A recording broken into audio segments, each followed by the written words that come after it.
Outside the Wine, questo autunno romano che è iniziato un po' più fresco del solito. Io mi aspettavo classico al dolce, invece bello fresco, quindi è un autunno dedicato a scoprire nuovi vini, nuove combinazioni, e nonostante Fabrizio Dionisio a Cortona producesse già 4 vini a base Syrah, ne è nato un altro, e in più finalmente il primo bianco, giusto? Ecco, con questo acronimo misterioso Linfa. Alessandra, da dove nasce, da dove viene la linfa della vostra azienda? La linfa viene, ovviamente parliamo della linfa degli alberi, della linfa delle foglie, ma in realtà l'acronimo linfa sono le iniziali dei nomi della nostra famiglia, cioè miei, di Fabrizio e dei 3 figli, Lavinia, Isotta, Niccolò, Fabrizio e Alessandra. L'abbiamo collegati a un albero della vita perché è quello che appunto dà la linfa all'azienda e dà la linfa alla nostra famiglia, e abbiamo scelto questa immagine per la nuova linea. Sono un rosso e un bianco. Il rosso è lavorato interamente in anfora, sia la vinificazione che l'affinamento, mentre il bianco è il primo bianco della nostra azienda. Noi facciamo solamente Syrah. Per il bianco abbiamo scelto il Viognier, che è un vitigno complementare al Syrah.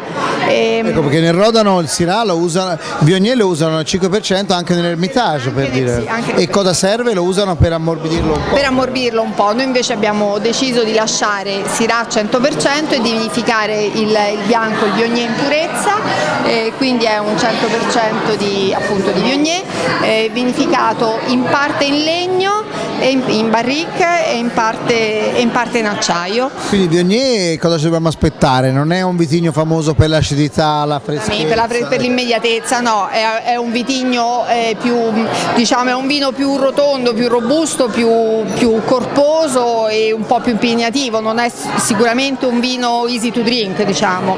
È un vino d'aperitivo, però a tavola, quando si apre una bottiglia di Viognier, finisce spesso. Assolutamente, si beve bene, assolutamente, con piatti anche. Io l'ultima volta l'ho abbinato a un risotto, era perfetto, risotto allo zafferano era perfetto. Avevo degli ospiti e mi hanno detto tra l'altro con anche una bella dose di midollo, perché vedete questo vino c'ha una struttura. Bravo, esattamente. Invece ecco, l'infarosso c'è l'uso dell'anfora, quindi ecco, come vi siete trovati con l'anfora? Dunque abbiamo voluto provarla perché non ci credevamo molto, dico la verità, all'inizio, e abbiamo provato prima solamente in affinamento e ci è piaciuto meno, poi abbiamo provato anche con la vinificazione direttamente in anfora, parte a grappolo intero, parte invece solamente il mosto, e ci ha dato degli ottimi risultati. È un vino che ci piace molto, è un vino che è complementare alla nostra linea, perché comunque è su quella linea, è sempre un vino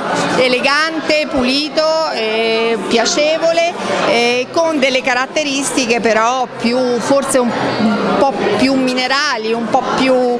È difficile da definirlo, perché c'ha questa nota umami, questa nota un po' selvaggia però sempre misurata, ha un'agilità, una freschezza un po' diverse, che aggiungono effettivamente una dimensione al Syrah che, diciamo, dopo 4 vini Syrah non si pensava che farne ci potesse essere, e invece siamo riusciti a trovare un'altra interpretazione. Quindi anche questo turno avete da fare, avete 2 vini nuovi di Fabrizio e Alessandra da assaggiare, che valgono la pena e risolveranno tante serate. Grazie mille. Grazie a te.